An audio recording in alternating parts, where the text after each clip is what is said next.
오늘날 많은 종교인과 영적인 사람들이 세상 모든 사람이 특정한 신념 체계를 받아들이는 것과 같은 그런 물리적인 변화가 일어나야만 이 땅에 천국이 실현된다는 비현실적인 기대를 갖고 있음을 지난 시간 살펴봤지요. 반그리스도 마음을 통해 만들어진 이 기대, 이 인간적인 기대를 놓지 못하는 한 우리는 그리스도의 제자가 될 수 없다고 했습니다. 이 기대를 놓아버리기 위해서는 예수 그리스도가 지구에 육한 목적이 하나의 종교를 지구상의 유일한 종교로 만드는 그런 물리적 변화를 이뤄내는 것이 아니라는 사실을 깨달아야 합니다.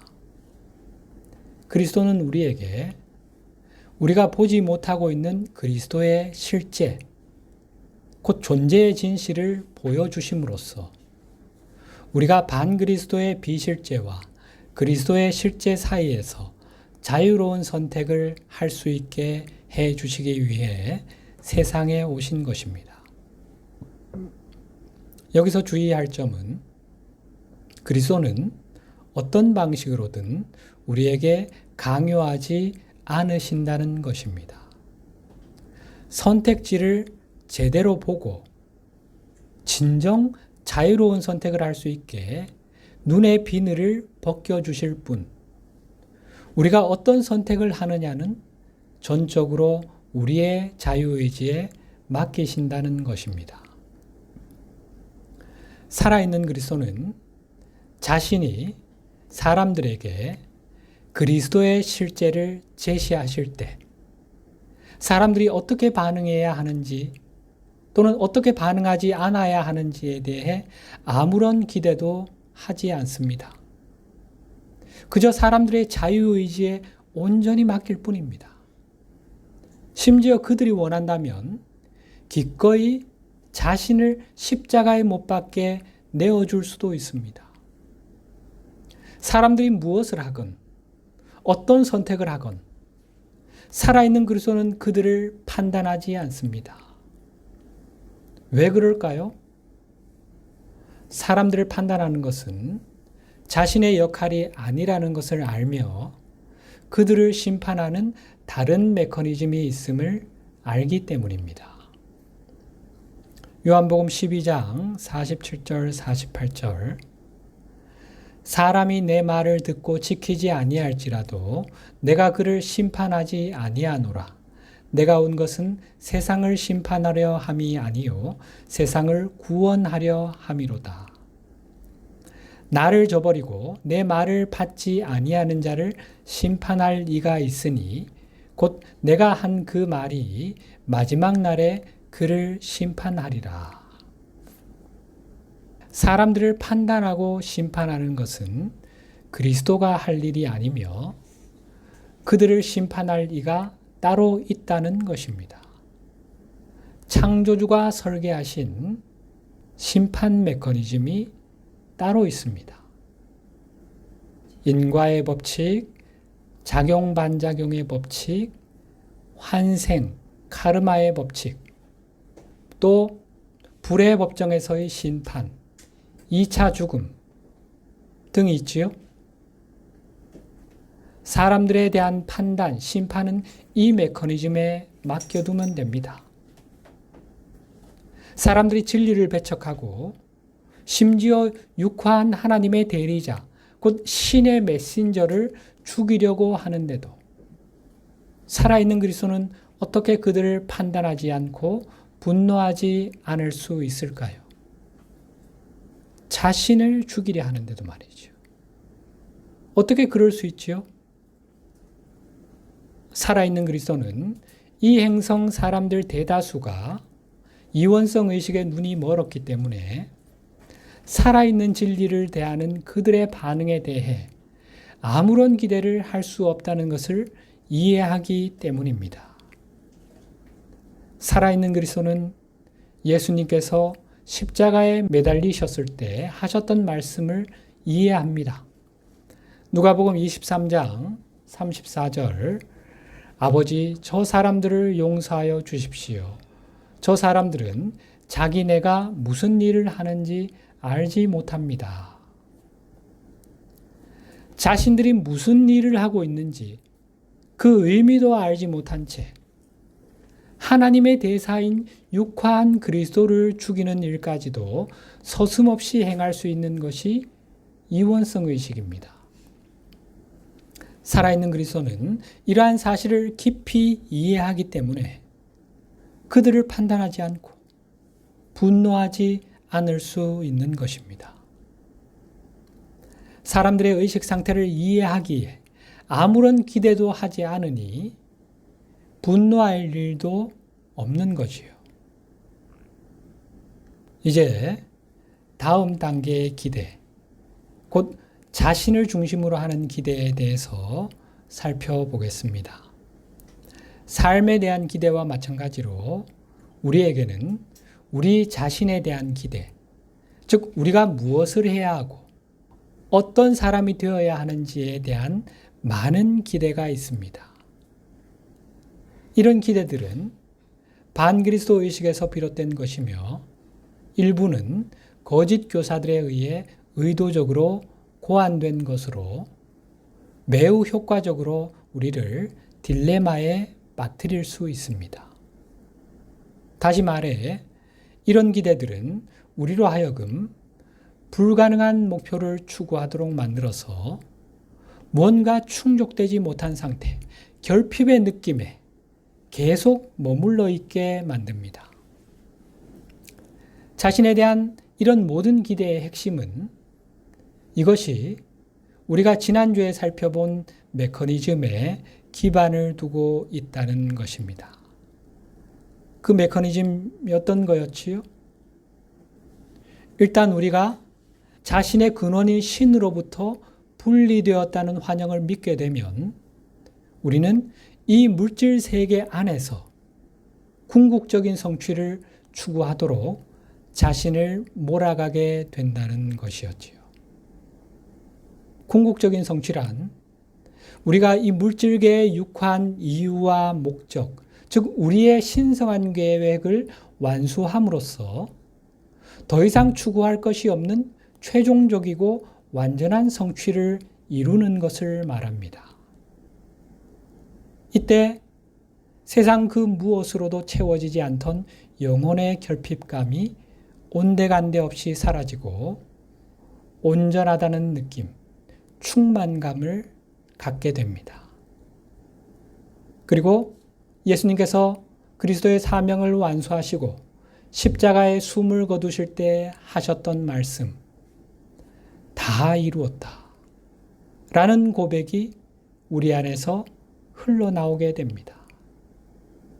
이 궁극적인 성취는 분리감을 극복하고 자기 내면으로 들어가 신과의 합의를 이룸으로써만 얻을 수 있는 것입니다.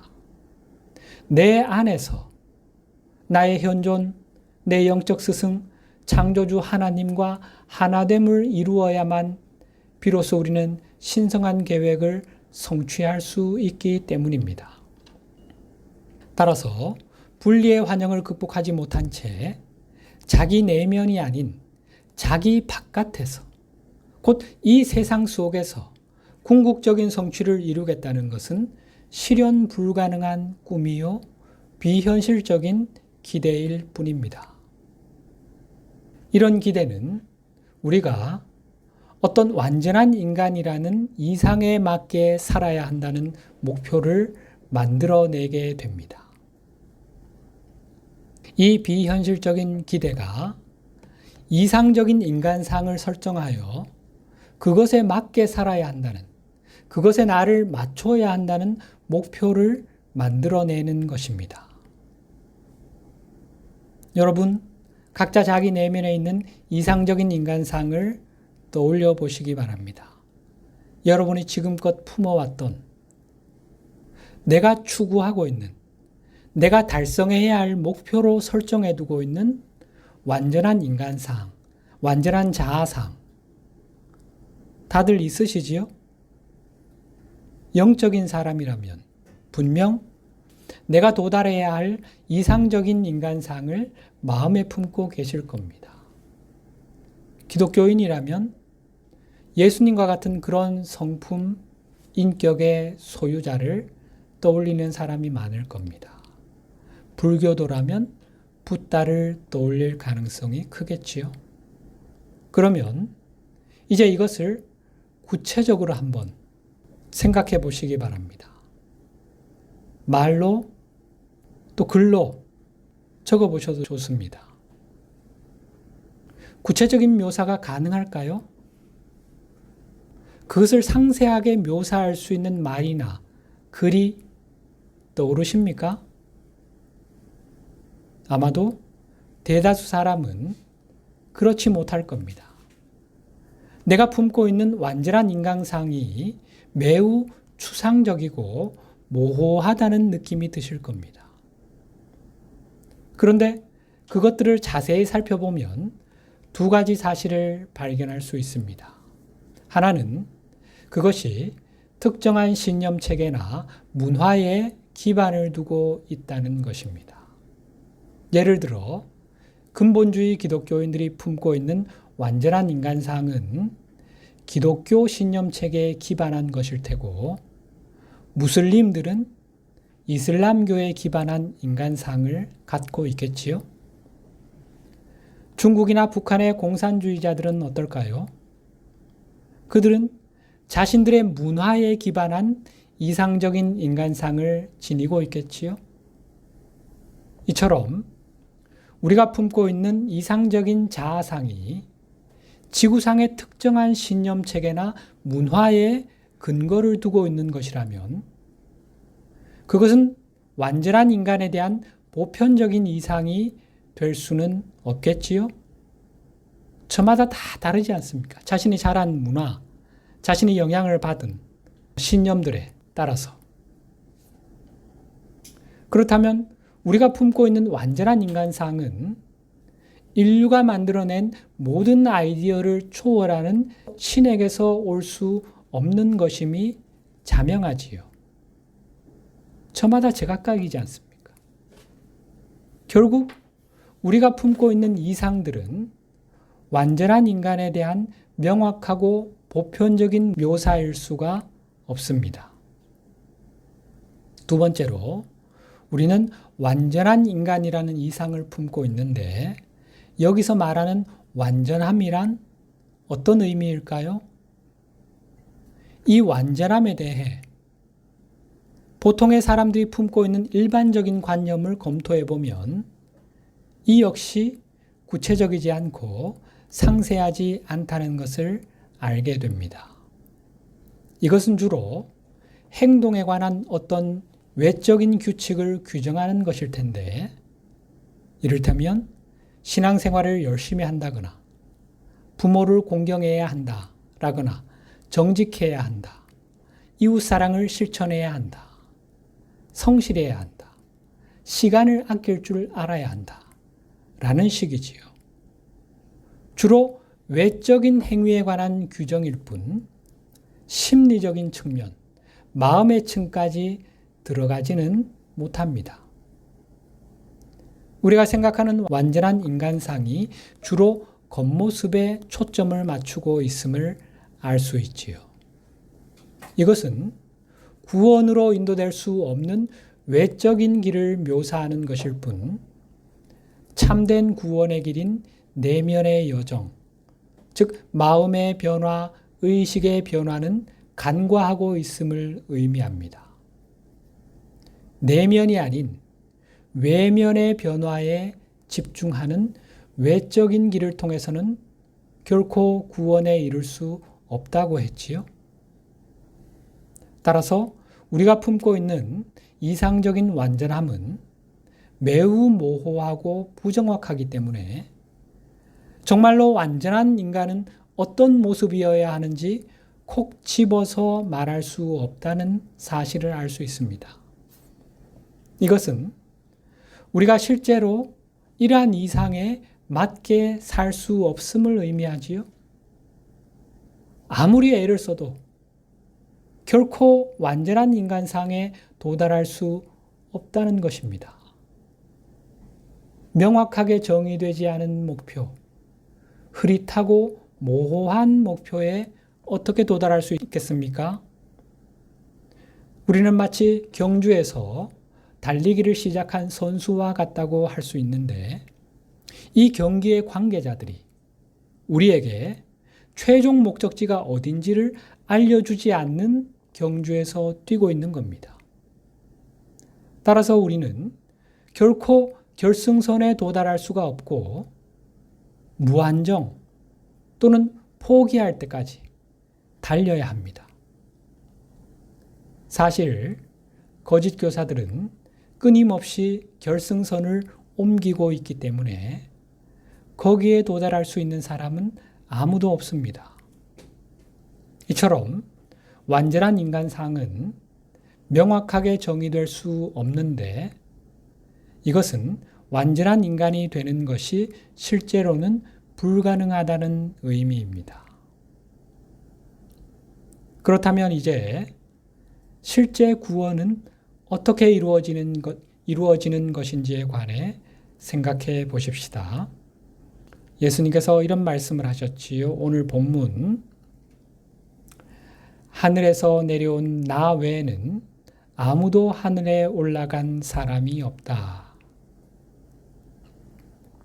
이 말씀에서 하늘에서 내려온 나란 우리의 의식하는 자를 말합니다. 이는 곧 창조주가 개체화된 영적 존재입니다.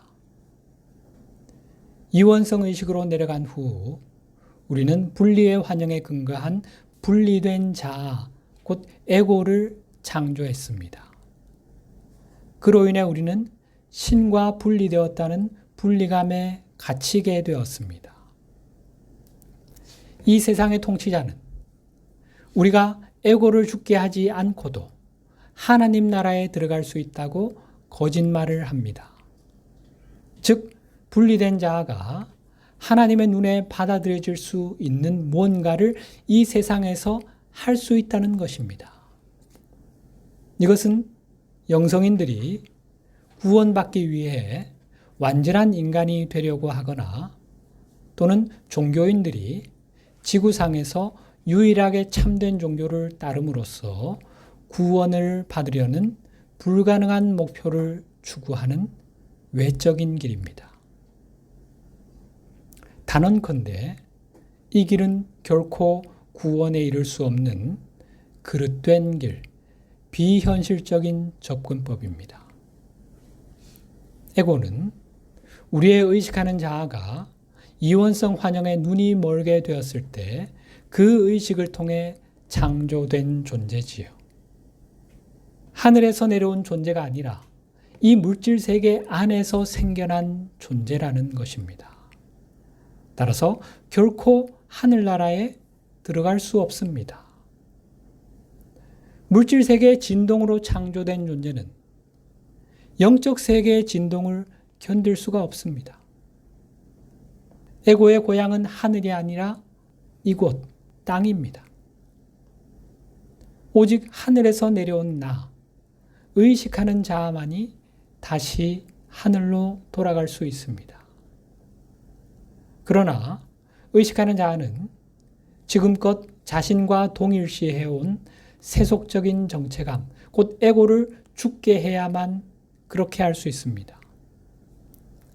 우리 눈 속의 들보를 제거해야만 천국에 들어갈 수 있는 것입니다.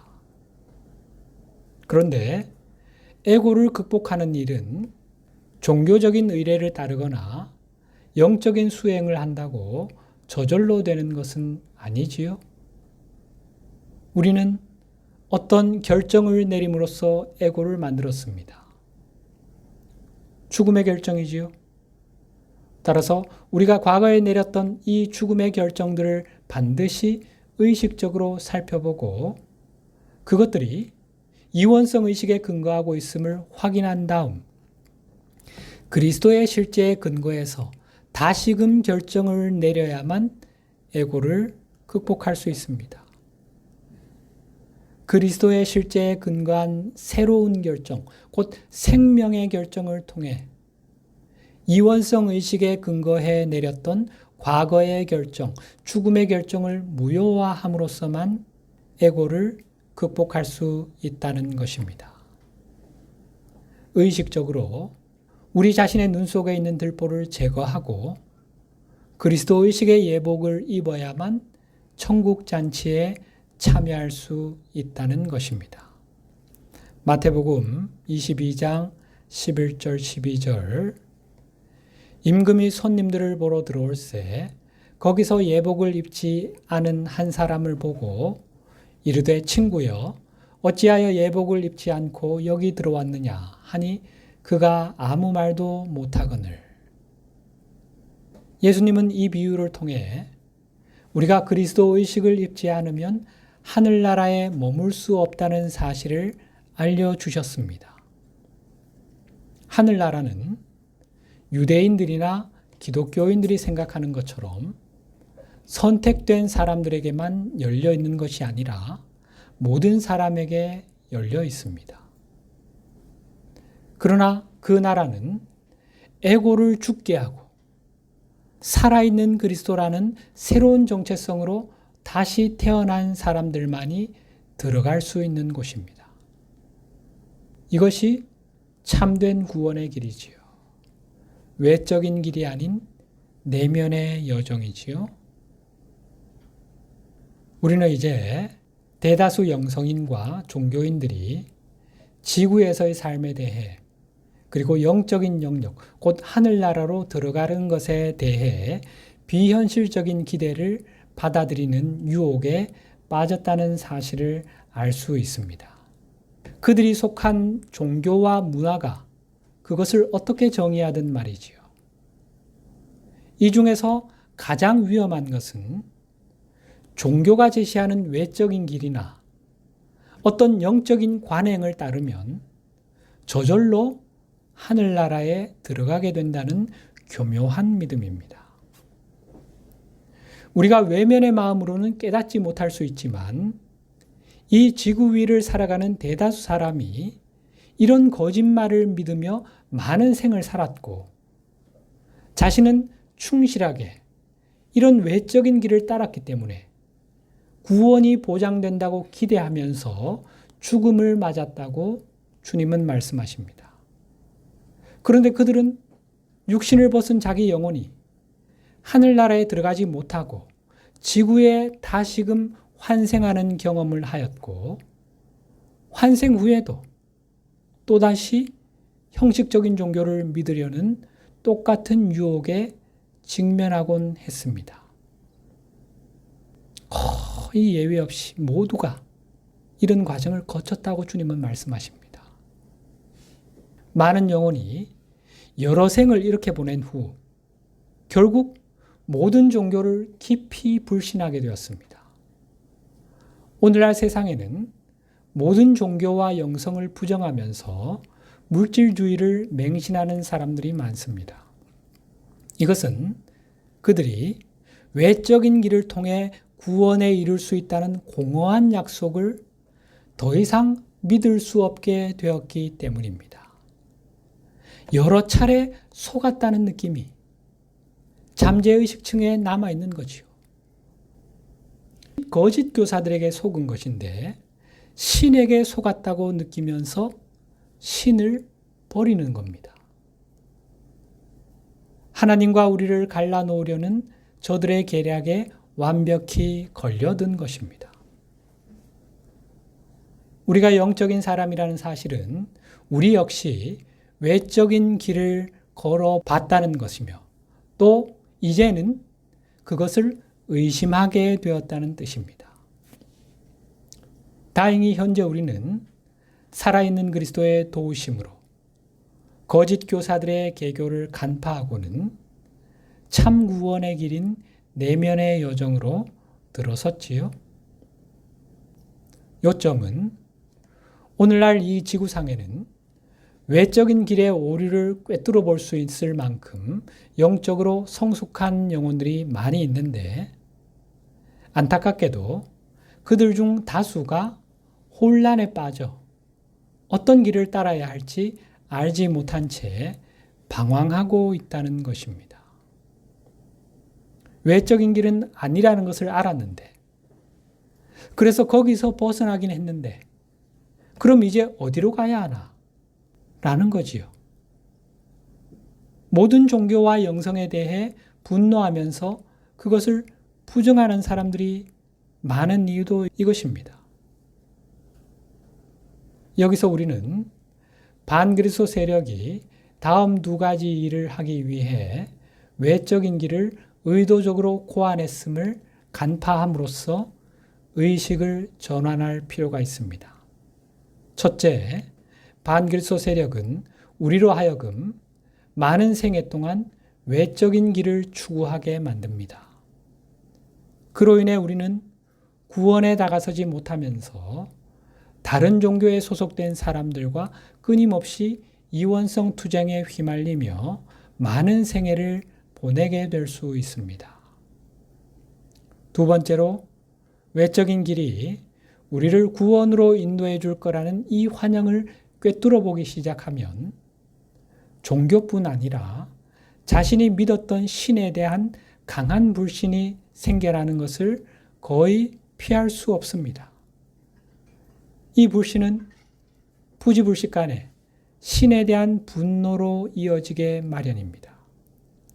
속았다는 느낌이 드니까요. 우리는 신이 부당하며 믿을 수 없는 존재라고 여기게 됩니다. 우리가 외적인 종교를 충실히 따랐건만 신은 여전히 우리를 당신의 나라로 데려가지 않고 있으니까요.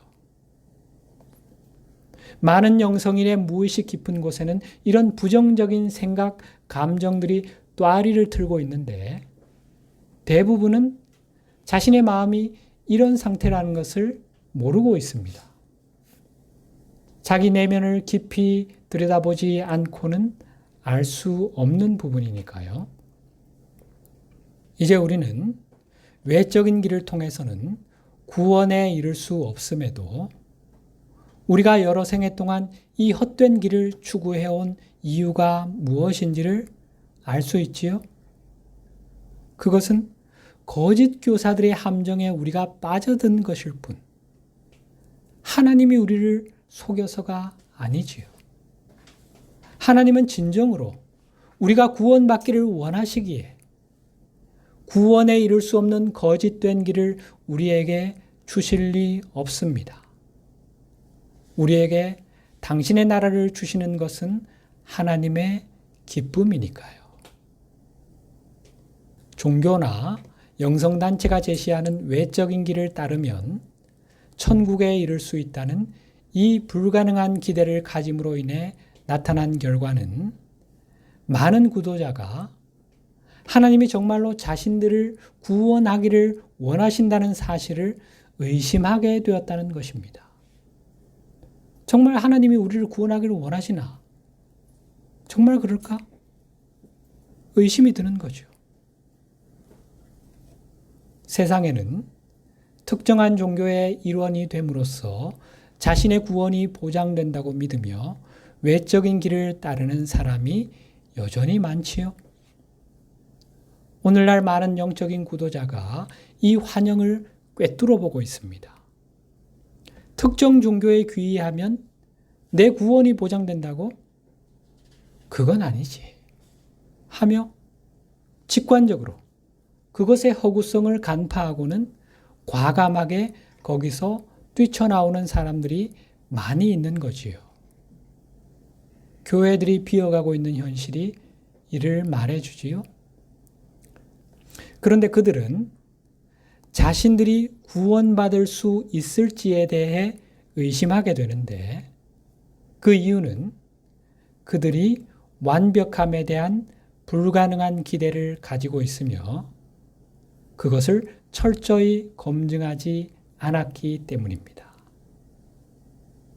그들은 구원받는 것이 완벽해지는 것을 의미한다는, 완전한 인간이 되는 것을 의미한다는 미묘한 믿음을 가지고 있습니다. 완벽해져야 구원받을 수 있다는 아주 미묘한 믿음이 그들의 잠재의식층에 남아있는 것입니다. 그러나 또한 그들은 외적인 완벽함을 추구하는 것이 도달할 수 없는 목표요, 비현실적인 기대임을 알기 때문에 자신의 현실과 구원 사이에 건널 수 없는 간극이 존재한다고 느낍니다. 어떻게든 완벽해져야 구원받을 수 있을 것 같은데 인간이 완벽해진다는 것이 과연 가능한 일인가? 그들은 신이 자신들에게 완전한 인간이 되길 요구하면서 한편으로는 그들이 그 목표에 도달할 수 없게 한다고 생각합니다. 여기서 우리가 반드시 알아야 할 것은 이런 모든 기대가 신에 대한 왜곡된 관념, 즉 종교에서 흔히 묘사되는 외적인 신, 저 멀리 하늘에 있는 분노하고 심판하는 신이라는 개념에서 비롯된다는 것입니다. 실제로 우리가 하늘나라에 들어가지 못하게 막는 것은 하나님이 아니지요. 그것은 바로 우리 자신, 우리의 에고입니다. 진실은 간단합니다. 일전에 한번 말씀드린 예인데 하나님은 하늘나라로 들어가는 출입문의 폭을 어깨 너비 정도로 만들어 놓으셨습니다. 그런데 사람들은 대부분 자기 어깨보다 더 긴 들보를 등에 짊어지고 있습니다. 들보를 내려놓지 않으면 들보가 문에 걸려서 그 문을 통과할 수 없겠지요. 그 들보는 하나님이 창조하신 것이 아니요 우리가 만든 것입니다. 자유의지의 법칙에 따라 하나님은 우리가 지고 있는 들보를 일방적으로 제거하실 수 없습니다. 우리가 우리 자신에게서 한 걸음 물러나 지금껏 보지 못했던 들보를 봐야 합니다. 우리가 문을 통과하지 못하게 막고 있는 것은 우리 외부에 있는 어떤 것이 아니라 바로 우리가 놓지 못하고 있는 그 들보임을 알아야 합니다. 그런 다음 의식적으로 그리고 기꺼이 그 들보를 놓아버려야 합니다. 우리가 들보를 내려놓을 때 하늘에서 내려온 나, 곧 의식하는 자는 하늘나라로 들어가는 문을 쉽게 통과하여 우리가 왔던 그곳, 내 본향으로 다시 돌아갈 수 있습니다. 우리는 위에서 내려올 때 그 문을 통과해서 왔으니 반대 방향으로도 틀림없이 그 문을 통과할 수 있습니다.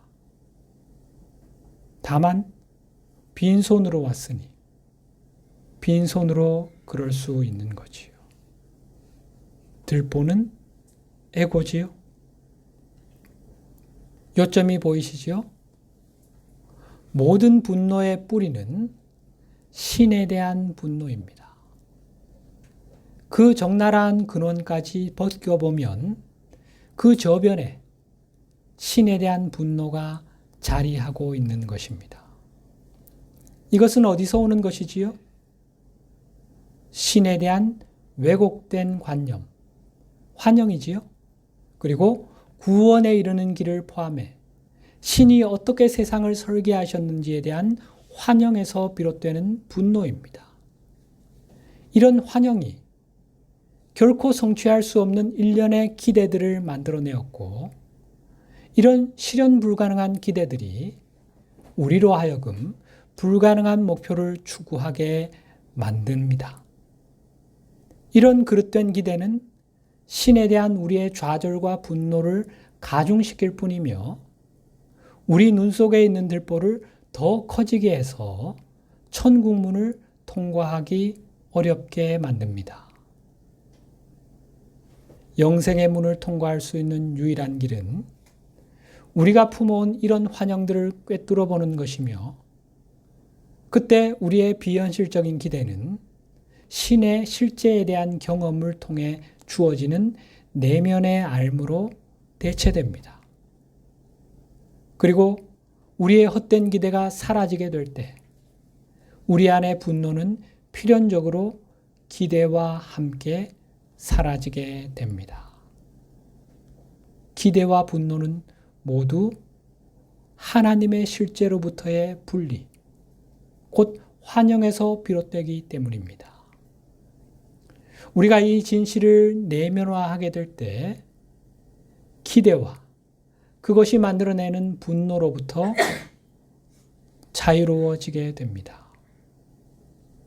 이 놀라운 영적 자유, 이제 직접 경험해 보셔야 되겠지요?